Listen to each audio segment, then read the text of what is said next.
मुझे लगता है सिर्फ कांग्रेस पार्टी को ही इंतजार नहीं है, इस देश को इंतजार है कि जब राहुल गांधी जी की आवाज गूंजेगी सदन में और उस आवाज में मणिपुर की वेदना होगी, मणिपुर का दर्द होगा, जिन लोगों से वो मिले, जिनके आंसू उन्होंने पोंछे, जिनके घावों को मरहम उन्होंने लगाया, वो उसके बारे में जिक्र करेंगे। और मुझे लगता है राहुल गांधी जी की इस सदन को जरूरत है, इस सदन में उनका रहना जरूरी है और उनकी वापसी न्याय की, सत्य की, साहस की जीत है। नीतीश कुमार हुआ है, साथ ही कहा है कि जो विपक्ष एकजुट हो रहा है इससे केंद्र में बैठे लोग चिंतित हैं।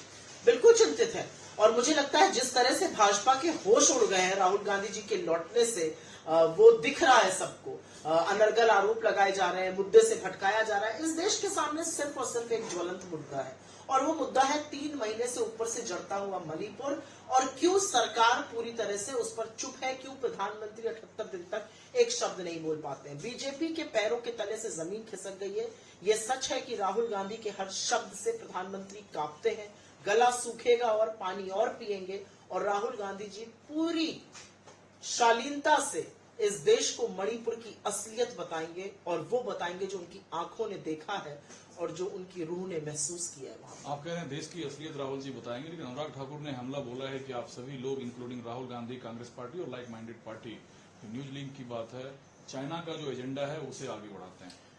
ये कहा न्यूयॉर्क टाइम्स में आया है, वही न्यूयॉर्क टाइम्स जो अभी तक अंतर्राष्ट्रीय साजिश का शिकार था और अब न्यूयॉर्क टाइम्स ब्रह्मवाक्य लिखने लगा है। अनुराग गोली मारो ठाकुर इस देश के एक मंत्री है, वही अपने आप में दुर्भाग्य है। एक बकलोल सांसद आक्षेप लगाता है सदन में, उसको आगे बढ़ाने का काम इस देश के सूचना प्रसारण मंत्री कर रहे हैं।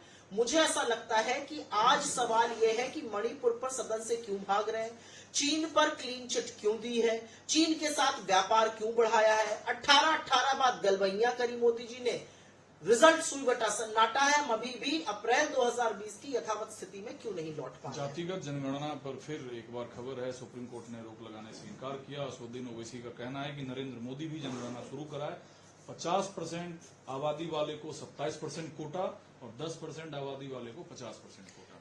मैं फॉर्मुलेशन में नहीं जाऊंगी, लेकिन एक ये सच है कि मांग है इस देश की, मांग है पिछड़े समाज की कि जो कास्ट बेस्ड सेंसस है वो होना चाहिए।